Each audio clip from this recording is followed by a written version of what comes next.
erkekler patşadan da pangar mı? Biz erkekler әйелдерге арманбыз. Biz erkekler araylangan pandarmız. Biz erkekler sanımıza sabas mol jandarmız. Әр таңымыз айқай шумен атады.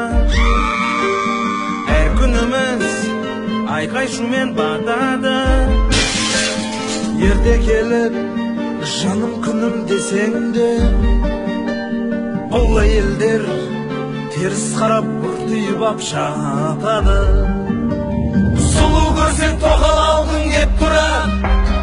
Ондай шанс еркектерде жоқ бірақ. Bir erkekке 8 kızdan gelse de kaybışemez armandama деп durar. Әйел деген құдай босқан жалғызың, бастан асып жатса дағы қарызы. Үйімізде болмаса да нан мен шай, Ал әйелге кредитке шула беру парызы. танытпастан ақша таптып жекеррет, үйленгелі инсульт алдық жетеррет. Bir көйлекті тоздырамыз 10 жылда. Ал әйелдер бір көйлекті кимейді ғой 2 рет. Содан кейін тоқал алғың кеп тұрады. Ондай шанс еркектерде жоқ бірақ. Bir erkekке 8 kızdan gelse de kaybışemez armandama деп durar.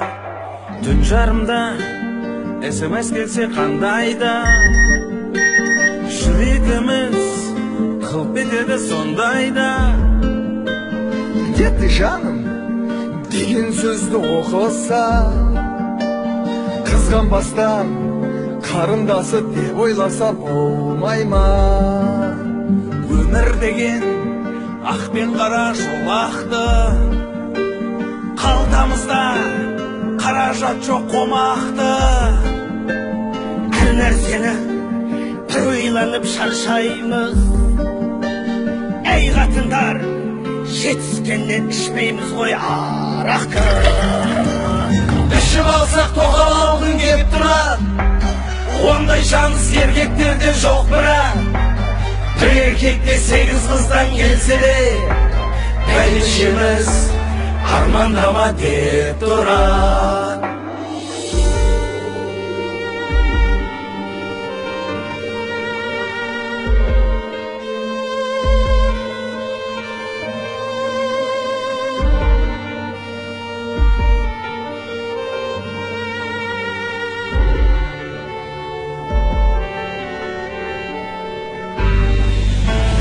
Еркіндікті аңсаймыз ғой көп бірақ. Левый тірлік анда-санда боп тұрады. Еркекміз ғой еркелейміз әйтсе де, ешкім бізді шын түсінген жоқ бірақ. Ойымызды айта кетсек нақтырақ, әр еркектің басында бір бақ тұрады. 90 тоқал алсаң дағы бәрібір, бәйбішеге жететіні жоқ бірақ. Ай сонда да тоқал алғың кеп тұрады. Ондай шанс еркектерде жоқ бірақ. Bir erkekке 8 kızdan gelse de kaybışemez armandama деп durar.